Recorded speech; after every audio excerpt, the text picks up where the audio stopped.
Bonjour à tous et bienvenue sur la chaîne Mythologie, où je vous parle du lore de jeux vidéo en les comparant aux récits historiques ou mythologiques qui les inspirent. Après Elden Ring et Bloodborne, il était logique que je m'attaque à la trilogie des Dark Souls.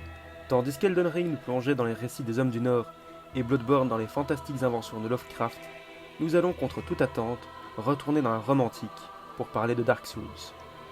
Vous allez tout comprendre avec cette première vidéo, où nous allons beaucoup puiser dans cette histoire. Découvrons ensemble les vilains de Dark Souls, les gladiateurs de leur univers.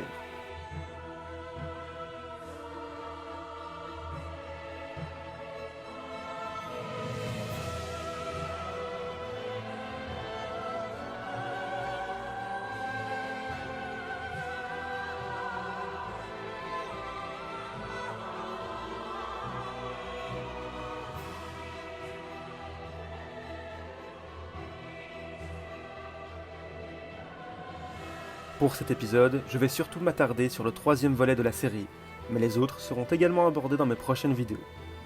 Il existe dans le monde de Dark Souls une classe de personnages nommés les Seigneurs.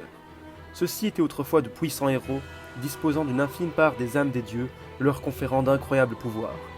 Ils moururent lors de guerres passées, mais furent ressuscités, car le feu, source de toute vie, faiblissait. Ils refusèrent cependant de se sacrifier pour celui-ci et firent sécession. Une solution existait cependant à cette situation. Il y avait en effet une autre classe de personnages nommés les champions.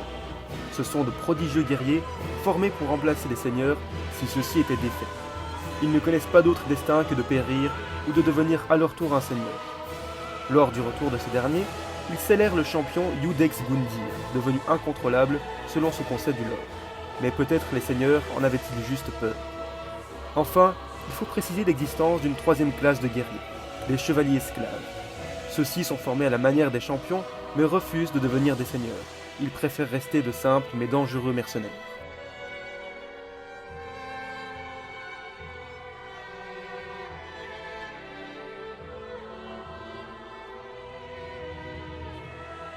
Durant l'Antiquité romaine, un des divertissements les plus connus était les combats de gladiateurs.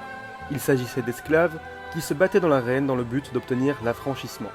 Ceci leur conférait la liberté et l'intégration dans la vie citoyenne, ce qui était l'aspect le plus primordial de l'existence à Rome. C'était soit de gagner, soit de mourir pour eux. On peut donc comparer ici le système des champions voulant devenir seigneurs. La zone du combat de boss contre Gundyr fait d'ailleurs beaucoup penser à une arène. De plus, certains gladiateurs refusent la liberté après leur victoire et continuent à se battre pour leur public et à s'améliorer. Ils deviennent des experts dans leur domaine, tout comme les chevaliers esclaves. Le fonctionnement du divertissement le plus connu de la Rome antique se reflète parfaitement dans les principes de succession guerrière de Dark Souls 3.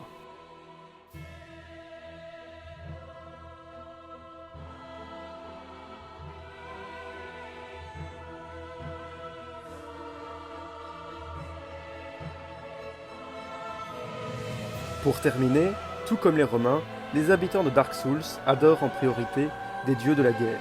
Cela peut s'apercevoir dans les statues parsemant les décors et à travers certains personnages comme le célèbre roi sans nom qui en serait un. Ils disposent de plus eux aussi d'une classe de puissants soldats nommés légionnaires, établis dans la région de Faron. Les coïncidences entre les deux mondes sont trop énormes pour ne pas les remarquer.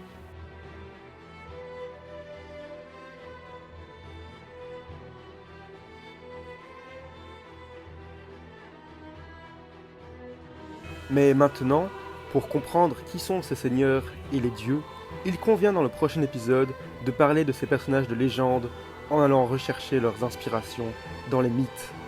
Merci en tout cas de m'avoir écouté dans ce premier épisode de Dark Souls.